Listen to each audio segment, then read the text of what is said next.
Right, so when you have the syringe, there is a way to hold it to kind of that's most comfortable for your hand.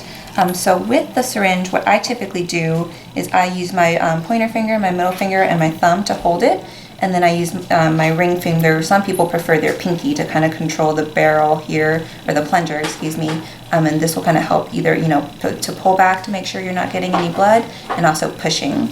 Some people prefer to do it like this with their pinky, and either is fine. It's whatever you're most comfortable with. It is a good idea if you're going to be doing these injections long term to kind of practice on an old syringe, just to get that muscle memory down. So today we're going to do a demonstration for a sub-Q injection. Today we have lovely River, who's going to be assisting for us, and we have his mom Maddie.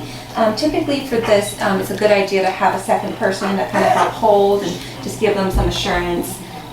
So today, for our purposes, we're going to use sterile water for injection. And we've got our syringe and our extra needle. And definitely always have some treats on standby just to kind of give them that positive reinforcement. So what we'll do, so for our injection, normally if it's a brand new bottle, you can just pop off the lid. But for any injections after that, I always recommend just wiping the top with a little bit of alcohol on a cotton ball, just to help keep things clean. And so when you have your syringe, you'll twist off the bottom, and then you can just pop it right out. And then you'll grab your injection vial, you'll hold it upside down, the needle cap should slide right off, and then you'll puncture in and you'll draw out the necessary volume. So we'll just do 0.5 today. Pull it straight out and then carefully cap your needle. You're going to want to switch to a clean needle just to maintain sterility and keep things clean, and so the needle can just twist off.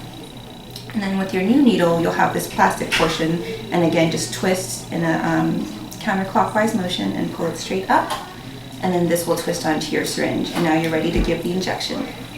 Alright, so for Mr. River, so typically the best areas to give an injection are kind of by the shoulder blades. That's where you're going to have the most amount of skin to work with.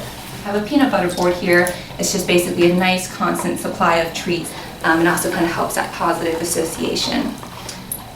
So we'll just kind of scratch the skin and kind of desensitize it, and then again we'll kind of pinch the skin to make what I call a tent. And so let's see. So we got a good area here. And so now that we have our skin tent, I'll use my pointer finger and mark essentially the door of our tent. And this is where you're going to give your injection. And so we'll get our needle cap off. And when you give your injection, it's ideal to keep the syringe parallel with the body, so that we can make sure we're in the skin and not poking into any muscle. So I've got my skin tent, I found my door, and then keeping my syringe parallel, I'm just gonna gently go into the skin. And then you always want to pull back on your plunger down here, just to make sure that we're not getting any blood, to make sure we're not in any blood vessels. So you can see nice little air bubble goes back, so we've got some negative pressure, so no blood, and then just give the injection steadily, and then just pull right out. If you ever do get any blood when you pull back, this is not a major problem. You can just pull your syringe completely out and try everything again in a different spot.